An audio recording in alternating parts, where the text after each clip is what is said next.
फसिले PO सरकारी टंका को बेटिंग रे लगाई विजिलेंस हाथ में धरा पड़िले। गंजाम जिला राधादेईपुर पंचायत अधिकारी क्षेत्र मोहन नायक सरकारी अर्थरे क्रिकेट बेटिंग लगाउथिले। धरा पड़िबा परे आज गिरफ करिछि विजिलेंस।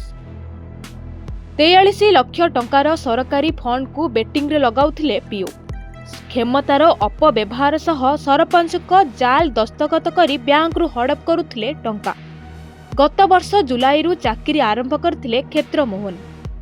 अन्यपटे फंड निवेशालय 1,58,00,000 टंका ठकी नेबा अभियोग रे जणे बैंक परिचालक को गिरफ करिछि कटक लालबाग थाना पुलिस।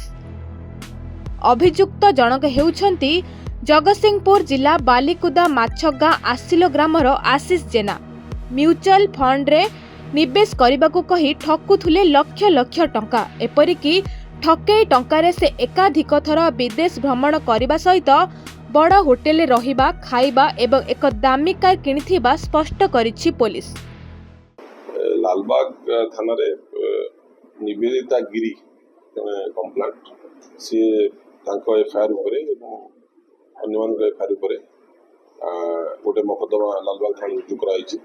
सेथरे 2020 रु 2024 मसिया भितर जे फ्रॉडस्टर आशीष जेना सी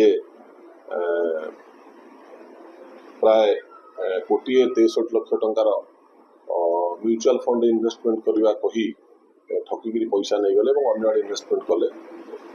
तेणु से संक्रांत आम से फ्रॉडस्टर बैंक अकाउंट को सीज करछु एवं से टंका नहीं से फॉरेन ट्रिप बुलिया जाइछन्ती एवं कार फार मध्ये किनिछन्ती।